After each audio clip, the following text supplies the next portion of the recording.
Good morning. It's Tuesday, and yes, we still have one more game tonight between the Buffalo Bills and the Tennessee Titans. Now, this matchup should be a good one, but I'm afraid the Titans might be a little slow, being that they haven't played since week 3. Anyways, today we're going to talk about that Chargers and Saints game, which was a nail-biter until the very end, as well as some top performers from around the league on Sunday. So, are you ready to get your fix? What a game, huh? This game went into overtime, which at the beginning of the game, I didn't think really would happen. Now, the Chargers, they really controlled the entire first half, where Justin Herbert played some really nice football. The throws that he was able to make is something you really don't see from a rookie quarterback. You only see these types of throws from veteran quarterbacks. But hey, that's really good to see, especially when Herbert is supposed to be that Chargers franchise quarterback for the future. Many people thought that Herbert's game wouldn't translate to the NFL that well, being, that he's more of a pocket passer when he was at Oregon, as well as his size. He's a little big for a quarterback, actually, but I think he's perfect size. And the Chargers, they got a pretty good draft pick here. However, though, last night he straight up outperformed Drew Brees. I mean, 4 touchdowns, no interceptions against that Saints defense is crazy, because this secondary is at least top 10 in the NFL with some really, really solid defensive backs. I was honestly shocked at how well the Chargers offensive line was able to protect Herbert and give him enough time to throw the ball or even roll outside the pocket and make some throws. So that was really nice to see. Now, there were a couple missed open receivers that Herbert could have thrown the ball to, but hey, that's normal. You're going to see that just because he's a rookie. Couple of years down the road, he'll start making those throws, start clicking a little bit more on all cylinders. Also, Justin Jackson had a really solid game running the ball. He notched 71 yards on 15 carries, which is good considering how dominant that defensive line of the Saints can be with Cam Jordan and those linebackers. So another thing to mention, though, is that performance that Mike Williams put on. Now, this was by far his best game of the season. I think he only had about 60 yards was his top game. I think that was either week 2 or week 3. But a very, very good game. I think it was due to the fact that Keenan Allen was kind of ruled out of the game with a back injury in the first half. With fantasy owners, I'm sorry. I feel your pain. I needed him to go off. But hey, he got hurt. It is what it is. Mike Williams did his job. However, though, Williams stepped up, okay, and he needed to, because Hunter Henry, the Chargers tight end, was covered really well, and he only notched 23 yards and 4 receptions, which is something you really don't see, and you expect Hunter Henry to kind of, at least have somewhere around that 50-yard receiving kind of stats. So Mike Williams, he had 2 touchdowns, 109 yards, which was something people expected to happen throughout the season, being that he's the Chargers' number 2 receiver. Yeah, Keenan Allen will get more,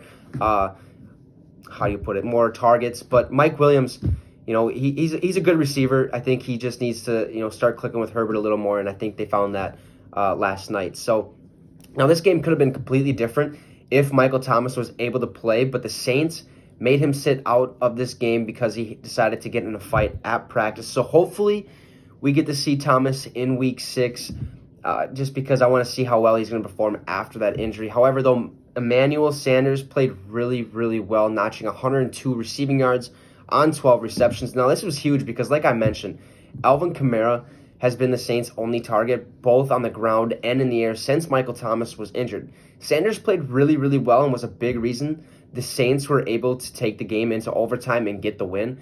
I think Drew Brees is going to continue to target Sanders due to this performance. It'll be really nice to see the Saints finally have 2 receivers that could possibly have 1,000 yards or break 1,000 yards this season. Now, this is also going to help Alvin Kamara out so much so that he's able to mainly focus on running the ball and not being and not taking on such a big load receiving and running. So that's going to be nice to see.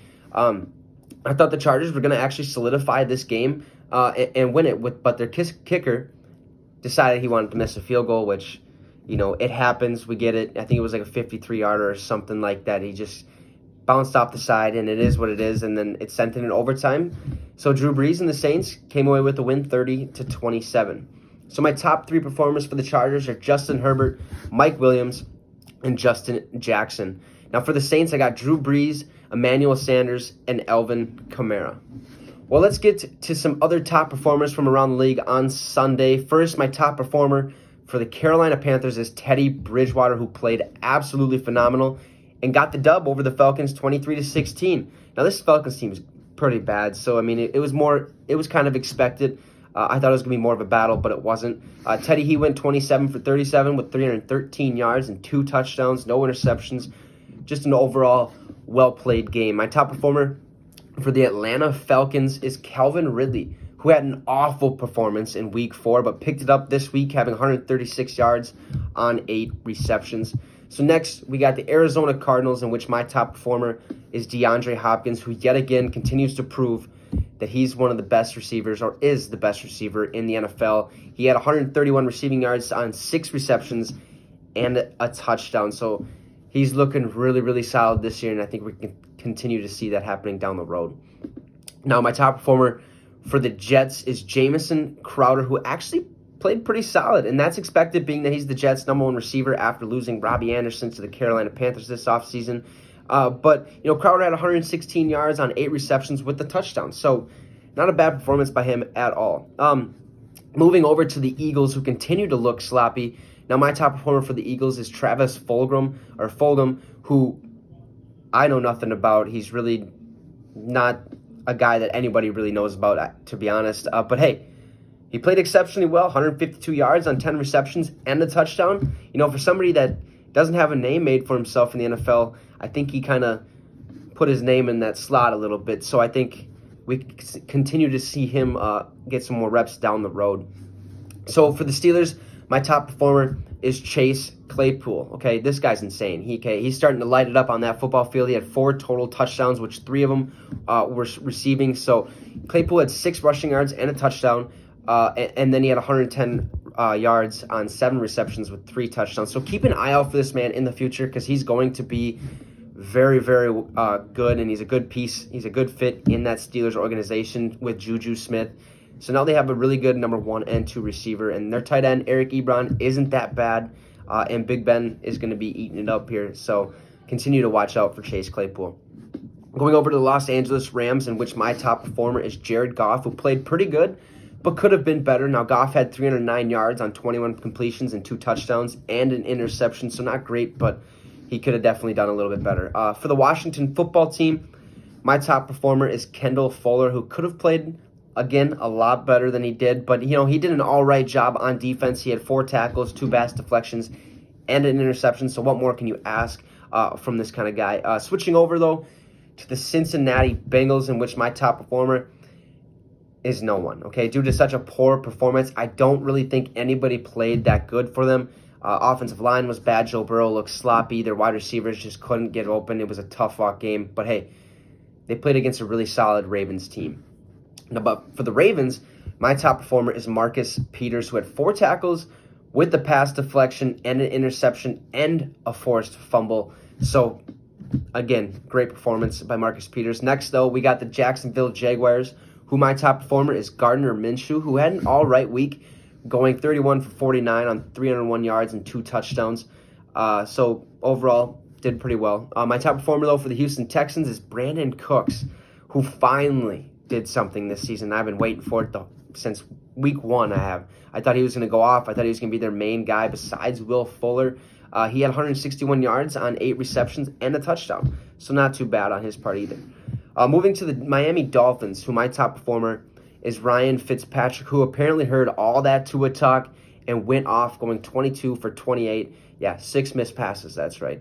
350 yards and 3 touchdowns. Ryan Fitzpatrick absolutely balled out and got the dub. So now we go to my top performer for the 49ers, who, by the way, they had to bench Jimmy Garoppolo for such a bad performance. But my top performer is Raheem Mostert, who had 90 yards on 11 carries.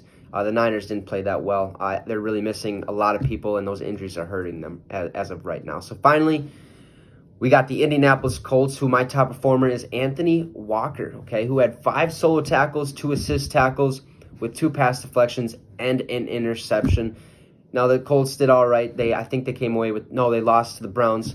But, hey, they could do something special here down the road. Now, my top performer for the Browns is Ronnie Harrison Jr., but the Browns did have a good offensive attack. Jarvis Landry played exceptionally well. But Ronnie Harrison Jr., he played some really nice defense. Okay, he had 2 total tackles, 1 solo, 1 assist, And then he had 2 pass deflections with an interception in which he took to the house for 6 points. Well, that's going to end our discussion today as we talked about the Chargers and that Saints game and other top performers from Sunday. Anyways, though, thanks for stopping by. We'll see you tomorrow. And you just got your fix with the Wicks.